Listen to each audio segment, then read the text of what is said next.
முருகன் பக்தர்கள் அனைவருக்கும் அன்பு வணக்கங்கள். என் அன்பு குழந்தையே, நாளை உன்னிடம் பேசாதவர் பேச போகின்றார் தங்கமே. பிரிந்தவர் அனைவருமே ஒன்று சேர்வீர்கள். உனக்கான உறவு உன்னிடமே வந்துவிட போகின்றது. நீ சில நேரம் தெளிவாக இருந்தாலும் மீண்டும் அதே செயலை செய்வது உன் பலவீனம் அல்ல. உன் மனம் பழகிய பாதையை விட்டு பிரியாத பழக்கம்தான். அந்த பழக்கத்தை களைவதற்கு உன் சிந்தனையின் முன் என் பெயரை நிறுத்து தங்கமே. ஏதாவது செய்வதற்கு முன் ஓம் சரவண பவ என்று என்னிடம் கேள். உன் உள்ளத்தில் வரும் பதில்தான் என்னுடைய வழி காட்டுதல். நிச்சயம் நாளையே உன்னுடைய வாழ்க்கையில் மிக முக்கியமான திருப்பமாக இருக்க போகின்றது. நீ நினைத்தது எல்லாம் நிறைவேற தேவையான வாய்ப்புகளையும் சூழ்நிலைகளையும் நான் உன் பாதையில் அமைத்து விட்டேன் தங்கமே.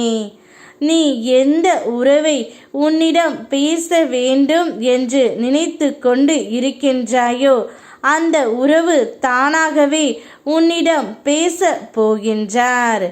இது நாள் வரையில் மனதில் போட்டு குழப்பி கொண்டிருந்த அனைத்து விஷயங்களும் நாளையோடு முடிய போகின்றது. பிரிந்த உன்னுடைய உறவு நாளை விநாயகர் சதுர்த்தியில் உன்னிடமே வந்து சேர்ந்து விடும் தங்கமே. இதில் எந்த ஒரு குழப்பமும் பயமும் வேண்டாம். அனைத்தையும் என்னிடத்தில் ஒப்படைத்துவிட்டு நீ நிம்மதியுடன் அடுத்த அடியை எடு.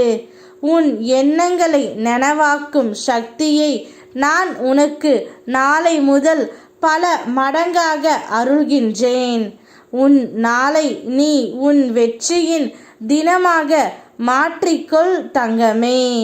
நிச்சயம் உன்னுடைய வேண்டுதல்களையும் உன் பிரார்த்தனைகளையும் நான் நிறைவேற்றி தருவேன்.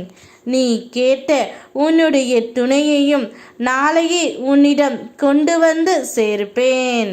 பிரிந்த உன்னுடைய உறவுகள் யாராக வேண்டுமானாலும் இருக்கட்டும். உன்னுடைய துணையாக இருக்கலாம், உன் நண்பனாக இருக்கலாம், உன்னுடைய சகோதரியாக இருக்கலாம். யாராக இருந்தாலும் நீ பிரிந்து வாடுகின்ற அந்த உறவை நாளையே உன்னிடம் கொண்டு வந்து நான் சேர்ப்பேன். இது என்னுடைய தெய்வ வாக்கு. நான் சொல்வது அனைத்தும் உனக்கு நடக்கும் தங்கமே. பேசாமல் இருந்த உன்னுடைய துணை நாளையே உன்னிடம் பேசுவார், அழைப்பு விடுப்பார். சந்தோஷத்தை வரவேற்க நாளை முதல் சந்தோஷமாக காத்து கொண்டு இரு தங்கமே. யாம் இருக்க பயமேன். ஓம் முருகா.